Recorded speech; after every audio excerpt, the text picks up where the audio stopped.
আজই ডাউনলোড করুন আর এনজয় করুন আপনার পছন্দের শো। কি বলছো বাবা, আমি চাকরি? না, ওই চাকরিটা তুই করবি না, ছেড়ে দিবি। এক কথা তোর মুখে, এক কথা। ওর থেকে দূরে থাকা ভালো, দূরে থাকা ভালো। এটা তোর সলিউশন মনে হচ্ছে? তোর আমার প্রশ্নের উত্তর এটা? না, তোর কাছ থেকে কোনো জ্ঞান শুনতে চাইছি না এই মুহূর্তে। তোকে ভালো বন্ধু মনে করি, তাই জন্য সবটা শেয়ার করতে। তুই বন্ধু পাচ্ছিস আমার সিচুয়েশনটা। আচ্ছা বুঝতে পারি, শান্ত। আচ্ছা কি করছিস? আচ্ছা আমি আমার বলাটা ভুল হয়েছে, তুই শান্ত। আরে শান্ত হওয়ার মতো সিচুয়েশন নেই, আমাকে জানতে হবে অপর্ণা কেন এই নামটা বারবার নিচ্ছে। হয়তো আউট অফ কিউরিওসিটি, হয়তো কিছু একটা আন্দাজ করেছে সে। আন্দাজ করছে? তোর কি মনে হচ্ছে? হয়তো মেঘরাজ ওকে কিছু বলেছে, সেই জন্য মানে হতে পারে মেঘরাজ হয়তো ওর মনের মধ্যে কিছু সন্দেহ ঢুকিয়ে দিয়েছে, কিছু একটু বলে। আরে মেঘরাজ কেন অপর্ণার সঙ্গে দেখা করছে, ওকে বারবার ওর সঙ্গে কথা বলার চেষ্টা করছে? আমি বুঝতে পারছি না কেন করছে, আমি জানি না। কারণ মেঘরাজ জানে যে তুই অপর্ণাকে নিয়ে কতটা কনসার্ন, সেই জন্য। একবার তো মুখোমুখি হলো, আমি তো মুখোমুখি হয়েছি, সব তো বদলে পারতো ডিরেক্টলি। আসলে তুই তো অপর্ণাকে নিয়ে অনেকটা বেশি ওয়ারিড। কেন? আমি চাই না অপর্ণা এইসবের মধ্যে জড়া, তাই। কিন্তু তুই না জড়াতে চাইলেও সে তো এমনিতেই এসবের মধ্যে ঝুলে যাবে, সেই জন্যই তো তোকে আমি দূরে থাকতে বলছিলাম। এক কথা, দূরে থাকতে বলছি। আচ্ছা ঠিক আছে, আজ দেব যদি একটু মনে অশান্তিটা কমে, সেক্ষেত্রে আমি অপর্ণাদের বাড়িতে যাবো, গিয়ে না অপর্ণাদের বাড়িতে আলোচনা করি, বলবো না। আর যাওয়া যাবে না অপর্ণাদের বাড়িতে। আর আমি তুই কেউ যেতে পারবো না। কেন? আমরা তো এমনি গেছিও না একবার, হঠাৎ কি হলো? সুধীনাথ বাবু অনেকদিন ধরে বলার চেষ্টা করছিল আমাকে, ক্লিয়ারলি জানায় যে ওদের বাড়িতে যাতে আমরা না যাই, তাই।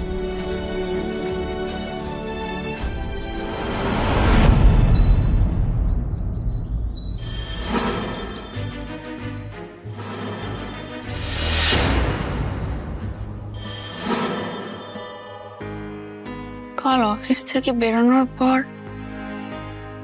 সবকিছু কেমন যেন আবছা আবছা মনে আছে। কি হয়েছিল কালকে?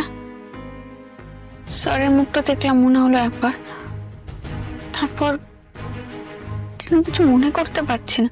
কি হয়েছিল? স্যারকে একবার ফোন করব, জিজ্ঞেস করবো কি হয়েছিল।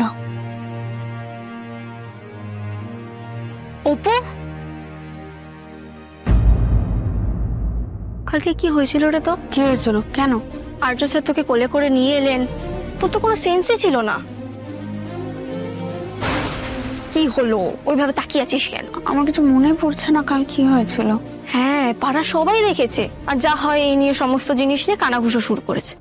তোদের বিয়েটা না হলে না এই সমস্ত জিনিসই চলবে। কি আমার মাথা কাজ করছে না, তার উপর তুই আবার এসব। সত্যি কথাই বলছি, তুই গিয়ে স্যারের সাথে কথা বল, কথা বলে একবারে বিয়েটা করে নে। এবারে আমি অজ্ঞান হয়ে গেছিলাম কেন? কিন্তু স্যার তো কালকে অফিসে আসেননি, তাহলে আমাকে কোথা থেকে? না, ওনার সঙ্গে আমাকে কথা বলতেই হবে।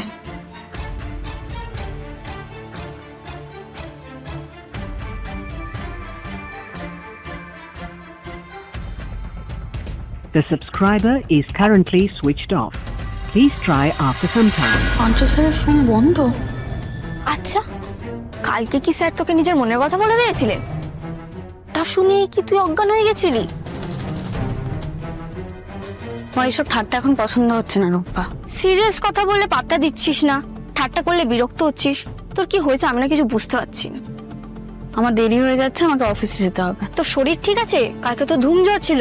হ্যাঁ, এখন একদম ঠিক আছে। আমাকে এখন অফিস যেতে হবে, গিয়ে আগে স্যারের সাথে কথা বলতে হবে। আমাকে জানতেই হবে কালকে ঠিক কি হয়েছিল। বাবা, আমি অফিসে যাচ্ছি। মা আসলে মাকে বলে দিও যেন কোনো টেনশন না করে, আমি একদম ঠিক আছি এখন। রুম্পা, তুই বাড়ি যা।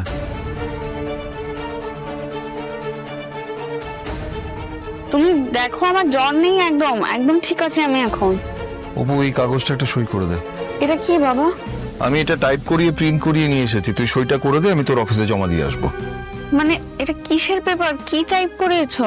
এটা সিংহরায় গ্রুপ অফ ইন্ডাস্ট্রিজ থেকে তোর রেজিগনেশন লেটার। ওই অফিসে তুই আর কাজ করবি না অপু।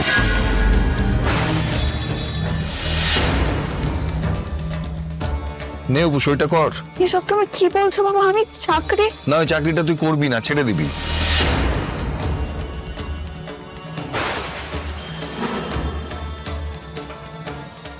অপু চাকরি ছেড়ে দেবে মানে?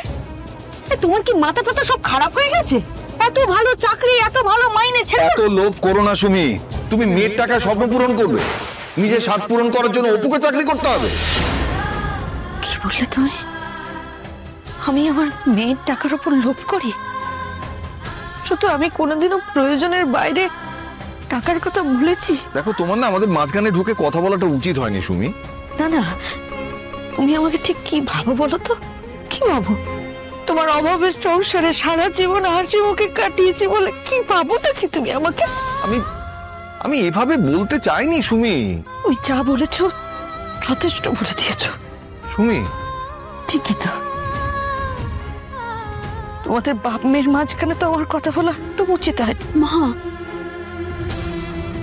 আমার মেয়েকে কেন চাকরি ছেড়ে দিতে বলা হচ্ছে সে প্রশ্ন করার অধিকার আমার নেই। আমি তো পড়াশোনা না জানা মূর্খ মেয়ে মানুষ না। আমি দুঃখিত সুমি, আমি আসলে নিজেই না মানে। বাবা বাবা তুমি একটু শান্ত হও। মা এরকম করো না। অপু তুই। বাবা আমি তো শুধু চাকরিটা রোজগার করার জন্য করছি না, নিজেকে প্রমাণ করার জন্য করছি। আরে শুধু শুধু কেন আমি চাকরিটা ছেড়ে দেবো? তাছাড়া তুমি আমাকে একটা কারণ বুঝিয়ে বলো, তারপর যদি মনে হয় তুমি যা বলবে আমি তাই করব। ভয় হয় রে অপু, খুব ভয় হয়। তোর এই চাকরিটা না আমাদের জীবনে শান্তি তো আনেনি, উল্টে উল্টে অনেক রকমের সমস্যা নিয়ে এসেছে রে। একটার পর একটা ঘটনা ঘটেই চলেছে। আর আমি বাবা হয়ে সামলাতেও পারছি না, তোকে রক্ষা করতেও পারছি না অপু।